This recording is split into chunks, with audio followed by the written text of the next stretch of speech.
Sholat malamnya itu 300 rakaat. Berapa? 300 rakaat dalam satu malam. Dan bahkan ketika di satu malam, ada seseorang yang lewat. Kemudian mereka melihat Al-Imam Abu Hanifah sedang sholat malam dengan begitu lamanya. Dengan begitu banyak rakaatnya. Kemudian satu orang berkata kepada orang yang lain.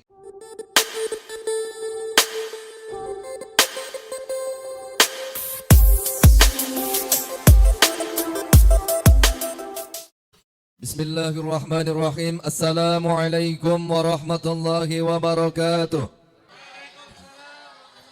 Bismillahirrahmanirrahim. Alhamdulillahi rabbil alamin. Assalatu wassalamu ala habibi rabbil alamin. Imamil muttaqin, sayyidil anbiya'i wal mursalin, sayyidina wa nabiyyina wa maulana Muhammadin sallallahu alaihi wa ala alihi wa ashabihi wa sallama tasliman katsira, amma ba'du. Hadratul mukarramin, bapak-bapak, ibu-ibu, anak-anak ayah, banin dan banat. Malam hari ini insyaallah kita akan belajar satu nasihat yang sangat indah, satu nasihat yang sangat penting, satu nasihat yang sangat-sangat berharga, disampaikan oleh seorang ulama besar, ulama tabi'in, berasal dari Khurasan. Siapa lagi kalau bukan Syekh Hatim Al-Asam. Nasihatnya ini termaktub menjadi salah satu di antara sekian banyak nasihat-nasihat di dalam kitab Nasaihul Ibad. Beliau berkata suatu hari, an Hatim Al-Asam annahu qala. Hatim Al-Asam menyampaikan satu nasihat bahwa man sarafa arba'an ila arba'in wajadal jannata. Barang siapa yang mampu memalingkan dirinya dari 4 perkara, kemudian menghadapkan dirinya kepada 4 perkara yang lainnya, maka dia dijamin mendapatkan surga. Anak-anak banin pengen masuk surga? Banat pengen masuk surga? Bapak-bapak, ibu-ibu pengen masuk surga? Pengen gak? Coba kita perhatikan baik-baik. Apa 4 perkara yang harus kita berpaling darinya, dan apa 4 perkara yang kita harus menghadap kepadanya.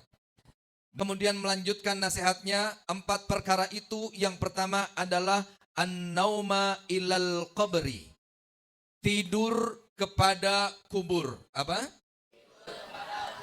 Yang pertama, beliau menasihati kepada kita agar kita memalingkan tidur dan menghadapkan diri kita kepada kubur. Ayah, apa maknanya? Apa maksudnya? Maksud dari nasihat beliau untuk kita berpaling dari tidur dan menghadap kepada kubur adalah bahwa kita harus mementingkan bagaimana nanti kita tidur enak, tidur nyaman di dalam kubur, karena bekal kita masuk ke dalam kubur itu cukup. Hari ini banyak di antara kita yang terlalu sibuk berpikir untuk tidur di dunia dengan nyaman sampai lupa bahwa dia nanti juga harus tidur di dalam kubur dengan nyaman. Banyak di antara kita yang bahkan rela mengganti kasur kita agar tidur kita di dunia nyenyak, tapi kita lupa untuk mempersiapkan amal kita agar tidur kita nanti di kubur juga nyenyak. Makanya diteladankan dengan begitu indahnya oleh seorang ulama besar, seorang imam namanya Abu Hanifah.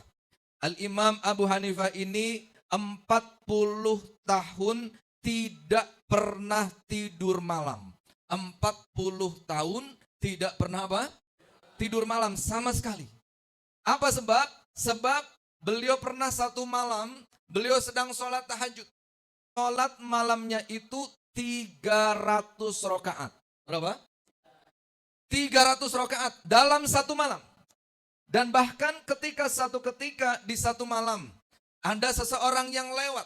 Kemudian mereka melihat Al-Imam Abu Hanifah sedang sholat malam dengan begitu lamanya. Dengan begitu banyak rakaatnya. Kemudian satu orang berkata kepada orang yang lain, coba lihat kau. Tuh, Imam Abu Hanifah sholatnya 500 rakaat. Sholatnya? Padahal sholatnya berapa rakaat? 300 rakaat.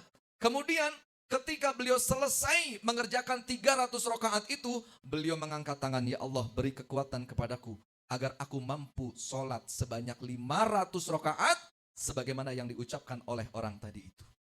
Jadi beliau malu kepada Allah ketika disangka baik padahal beliau tidak terlampau baik. Beliau malu kepada Allah ketika disangka sholatnya 500 rakaat padahal sholatnya hanya 300 rakaat. Sehingga apa yang beliau lakukan mulai malam hari itu, beliau bertekad setiap malam beliau akan sholat sebanyak 500 rakaat. Kemudian berlangsung sekian lama sholat diistiqomahkan setiap malam 500 rakaat. Sampai pada suatu ketika di malam hari karena tempat sholatnya itu terbuka. Hanya ada tiang-tiang pelepah kurma atau batang-batang kurma saja. Orang bisa lihat, orang lewat bisa lihat. Satu ketika ada lagi orang yang melihat. Sholatnya Imam Abu Hanifah ini nggak beres-beres, nggak selesai-selesai. Mereka mengatakan satu kepada yang lainnya, tuh lihat. Imam Abu Hanifah sholatnya 1000 rakaat. Sholatnya? Padahal sholatnya berapakah? Hanya 500 rakaat. Kemudian selesai 500 rakaat, beliau mengangkat tangan berdoa kepada Allah. Ya Allah, beri kekuatan kepada saya agar saya mampu sholat 1000 rakaat di satu malam. Agar sesuai dengan apa yang disangkakan oleh orang yang lewat tadi itu. 1000 rakaat. Makanya tidak heran ketika dijelaskan dalam banyak sekali keterangan dan riwayat bahwa beliau itu, Al-Imam Abu Hanifah ini, sholat subuh menggunakan wudhu sholat isya. Karena setiap selesai sholat isya, nyambung sholat malamnya, disambung sampai ke sholat subuh. Tidak pernah batal dari wudhu, mulai dari waktu isya masuk, sampai adzan subuh berkumandang. Sallu ala Nabi Muhammad. Coba kita berusaha, minimal jangan 4 rakaat lah. Ya, minimal bangun itu jangan mepet ting subuh. Siapa imam tahajud malam ini jadwalnya? Jenal? Nal, kamu Nal. Coba Nal, 1000 rakaat Nal. Siap gak kira-kira nih yang jadi makmum ini? Siapa jadwal imam tahajud Banat? Malam ini? Hah? Ustazah Aisyah? 1000 rakaat. Ya, 1000 rakaat. Insya Allah sampai duha. Yang kedua, itu nasihat yang pertama. Jadi tidur ke kubur. Memalingkan keperluan untuk tidur dan memfokuskan diri kita untuk persiapan menuju ke kubur. Itu nasihat Hatim Al-Asam yang pertama. Kemudian yang kedua, beliau menasihatkan kepada kita al-fakhra ilal mizan. Beliau menasihatkan dengan nasihat yang kedua agar kita memalingkan diri kita dari kebanggaan menuju kepada timbangan. Al-mizan, timbangan. Kalau yang pertama tadi tidur kepada kubur. Yang kedua kebanggaan kepada timbangan. Maksudnya bagaimana? Hari ini banyak orang yang hidupnya waktunya habis untuk membangga-banggakan kehebatan dirinya, untuk membangga-banggakan jasanya, untuk membangga-banggakan karyanya, untuk memamerkan ibadahnya, untuk memamerkan sedekahnya, sementara dia lupa bahwa kebaikan-kebaikannya itu nanti akan ditimbang. Kalau dipamerkan, kalau diriakan, kalau disum'ahkan, kalau dibangga-banggakan, khawatir nanti yang kita harapkan sebagai timbangan yang akan memperberat mizan sebelah kanan kita itu nanti akan hilang dan akan berkurang pahalanya. Bahkan diriwayatkan di dalam Majalisus Saniyah, nanti akan ada seorang yang ketika ditimbang amal solehnya, dia mendapati pahalanya itu jauh lebih banyak daripada dosanya. Pahalanya jauh lebih menggunung dibandingkan dengan dosa-dosanya. Senang dia, bahagia, bangga. Karena orang yang nanti ditimbang, timbangan sebelah kanannya lebih berat daripada timbangan sebelah kirinya, jurusannya kemana? Ke surga. Maka ketika dia sedang senang, tiba-tiba Allah memanggil beberapa orang. Dan beberapa orang ini ternyata teman-temannya ketika hidup di dunia. Beberapa orang ini ternyata tetangga-tetangganya ketika di dunia. Beberapa orang-orang ini ternyata saudara-saudarinya ketika di dunia. Untuk apa Allah memanggil orang-orang ini? Allah, Zat yang maha adil dengan keadilannya, mempersilahkan kepada orang-orang yang dipanggil ini untuk mengambil pahala dari orang yang sedang ditimbang ini. Karena dulu ketika di dunia, orang ini pernah zalim kepada mereka. Ada yang ngambil pahalanya sebanyak 100 pahala. Ada yang mengambil pahalanya sebanyak 1000 pahala. Ada yang mengambil pahalanya sebanyak 1.000.000 pahala. Karena dulu paling sering dizolimi oleh orang ini. Akhirnya apa yang terjadi? Di timbangan sebelah kanan yang seharusnya diisi dengan pahalanya dia itu, habis tidak bersisa sama sekali. Na'udzubillah. Yang tadinya bahagia, kemudian menangis. Yang tadinya tersenyum, kemudian berduka. Dia menyesal, ya Allah, kenapa di dunia saya harus ngurusin orang? Kenapa di dunia saya harus iri ke orang? Kenapa di dunia saya harus dolim ke orang? Coba ketika di dunia saya melupakan kebanggaan, tidak merasa hebat, tidak merasa paling berkuasa, tapi ketika di dunia coba saya merendah, saya menunduk, saya tawadu, saya mengakui kesalahan, maka hari ini tidak mungkin ini yang terjadi. Tapi pada saat itu penyesalan tidak bisa dia perbaiki karena dia sudah berada di mana? Di alam akhirat. Kemudian dia menangis jadi-jadinya. Dan ketika dia menangis, orang-orang yang mengambil pahala itu sudah pergi ke tempatnya. Allah kemudian memanggil orang ini, wahai hambaku, sudah berhenti, jangan kau menangis. Kenapa ya Allah? Iya, karena engkau masih memiliki pahala. Dari mana ya Allah? Iya, kau masih punya simpanan pahala, bahkan pahalamu 10 kali lipat lebih banyak daripada pahala yang baru saja hilang itu. Si hamba ini bertanya, ya Allah, pahala dari mana? Apakah itu adalah pahala sholatku? Bukan. Ya Allah, pahala dari mana? Apakah itu adalah pahala puasaku? Bukan. Ya Allah, pahala dari mana? Apakah itu adalah pahala sedekahku? Bukan. Lantas pahala dari mana ya Allah? Allah Jalla Jalaluh kemudian menjawab, wahai hambaku, sholatmu tidak seberapa, puasamu tidak seberapa. Sedekahmu tidak ada apa-apanya, ibadahmu nggak ada apa-apanya, tapi engkau dulu ketika hidup di dunia pernah bersabar manakala engkau mendapatkan musibah. Engkau dulu ketika hidup di dunia senantiasa bersabar ketika engkau mendapatkan kesulitan. Engkau dulu ketika di dunia senantiasa bersabar ketika engkau punya masalah nggak selesai-selesai. Engkau dulu ketika di dunia senantiasa memaafkan meskipun engkau dizolimi. Engkau dulu ketika di dunia melupakan kesalahan-kesalahan orang lain. Berapapun banyak kesalahan-kesalahan itu dilakukannya kepadamu. Maka inilah pahalanya 10 kali lipat. Jauh lebih banyak daripada apa yang tadi baru saja hilang. Bersujud nih orang ini. Kemudian mengangkat kepalanya. Mengangkat tangan berdoa kepada Allah. Ya Allah, ya Allah. Izinkanlah aku untuk hidup kedua kalinya di dunia. Dan berikanlah kepadaku musibah, kesulitan, masalah-masalah sebanyak-banyaknya. Agar aku bisa mendapatkan pahala sebesar ini. Apa pesannya? Kalau hari ini kita sedang sulit. Kalau hari ini kita sedang punya masalah.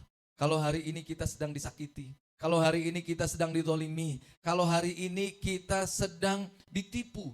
Tolong jangan keluhkan itu kepada manusia. Tapi curhatkan itu hanya kepada Allah Subhanahu wa ta'ala. Karena pahala akan kita dapat dari Allah. Bukan dari manusia.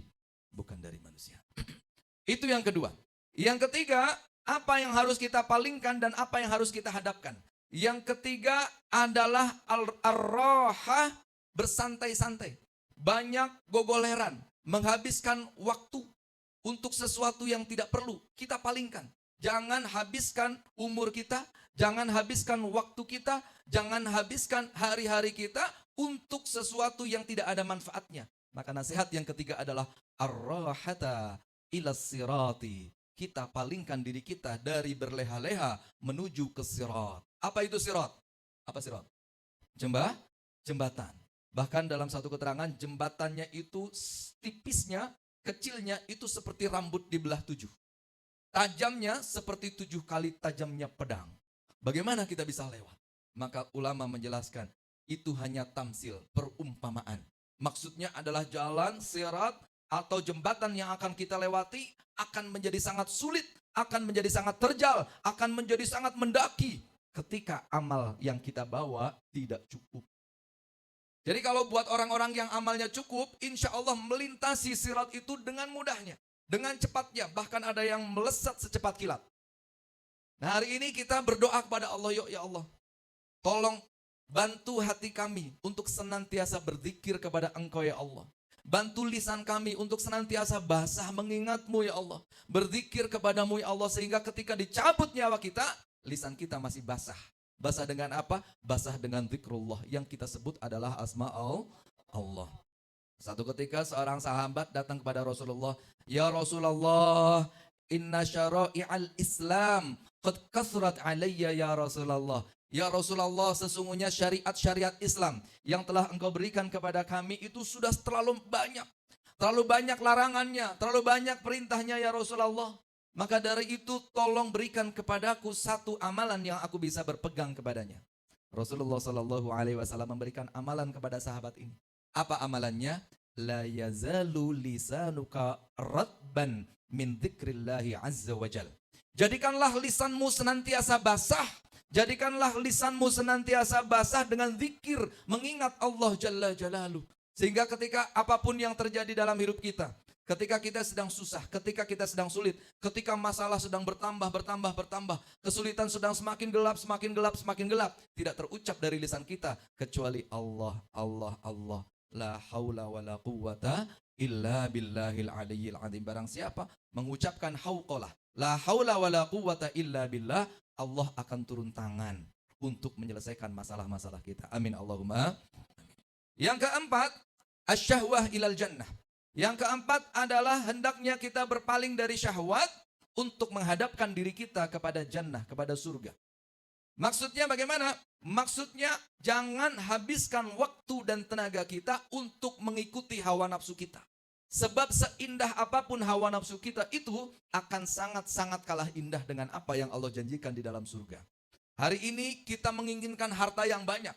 Padahal sudah dijelaskan di dalam satu hadis bahwa paling miskin-miskinnya penduduk surga itu punya kekayaan 10 kali lipat kekayaan bumi seisinya. 10 kali lipatnya dunia dan seisinya. Itu adalah harta milik orang yang paling miskin di dalam surga. Maka kalau hari ini kita sibuk mencari harta, ketinggalan Bu. Kalau hari ini kita sibuk mencari harta dunia, ketinggalan Pak. Dan itu nggak akan ada artinya sama sekali. Tidak akan sama sekali ada makna dan artinya di sisi Allah Subhanahu wa taala. Lau kanatid dunya ta'dilu 'inda Allah janaha ba'udah, ma saqallahu al-kafira syurbata ma'in. Kalau dunia dan isi serta kekayaannya ditimbang dan ternyata lebih berat daripada selembar sayapnya nyamuk atau lalat, maka orang kafir tidak mungkin akan diberikan rizki meskipun hanya setetes air minum saja. Tapi hari ini orang kafir, orang yang tidak sholat bahkan hartanya banyak, kekayaannya banyak. Membuktikan apa? Membuktikan bahwa ternyata dunia dan isinya itu tidak lebih berat daripada selembar sayapnya nyamuk. Maka kalau hari ini kita sedang ribet, rebutan harta, rebutan warisan, ingat kita hanya sedang memperebutkan selembar sayap nyamuk saja. Tidak lebih dari itu. Maka dinasihatkan dalam nasihat yang keempat ini, ayo kita palingkan diri kita dari syahwat menuju jannah. Mala ainun ra'at wala udhunun sami'at wala khatara biqalbil bashar. Itu yang kita kejar. Makanya dulu ada seorang kakek mu'alaf. Selesai sholat langsung menghadap kepada imam. Dia fa'asnadal rukbatayhi ila rukbatayhi. Menyandarkan dua lututnya kepada dua lututnya imam. Kemudian bertanya kepada imam, ya imam, tolong berikan kepadaku satu amalan yang aku bisa memegangnya sampai mati. Kemudian si imam ini kaget. Tapi kemudian si kakek-kakek ini meminta kedua kalinya, ketiga kalinya, dan seterusnya. Akhirnya si imam ini memberikan satu nasihat dengan menyebutkan satu hadis dari Nabi Muhammad SAW. Qala Nabi SAW, kalimatani khafifatani 'alal lisan, thaqilatani fil mizan. Kemudian yang ketiga, habibatani ilar rahman, subhanallah wa bihamdihi subhanallahil azim. Ada dua kalimat yang ringan diucapkan di lisan, berat timbangannya di mizan, dan kedua kalimat ini sangat dicintai oleh Allah Ar-Rahman. Apa dua kalimat ini? Subhanallah wa bihamdihi subhanallahil azim. Maka sejak saat itu lisannya tidak pernah berhenti dari mengucapkan subhanallah wa bihamdihi subhanallahil azim. Pulang ke rumahnya ketemu istrinya, langsung mengajarkan hadis itu kepada istrinya. Subhanallah wa bihamdihi subhanallahil azim. Ketemu sama anaknya, diajarkan hadis itu. Subhanallah wa bihamdihi subhanallah. Bertahun-tahun terjadi sampai satu ketika orang tua ini sudah semakin tua. Kemudian beliau masuk ke dalam rumah sakit. Di rumah sakit sempat koma. Beberapa hari tidak sadar. Begitu dokter datang, siuman dan ucapan pertama kali adalah Subhanallah wa bihamdihi subhanallahil azim. Ternyata nafas itu adalah nafas terakhirnya beliau meninggal dalam keadaan husnul khotimah. Kita berdoa, ya, kita berdoa. Ayo kita palingkan mulai hari ini. Palingkan kepentingan tidur kita, yuk kita mulai sibuk memikirkan kubur kita. Palingkan diri kita dari leha-leha kita menuju kepada sirat. Palingkan diri kita dari kebanggaan untuk menuju pada timbangan. Dan palingkan diri kita dari syahwat hawa nafsu dunia untuk mempersiapkan diri kita. Karena insya Allah kita adalah calon penghuni surga. Mudah-mudahan ada manfaatnya. Wal afu minkum. Assalamualaikum warahmatullahi wabarakatuh.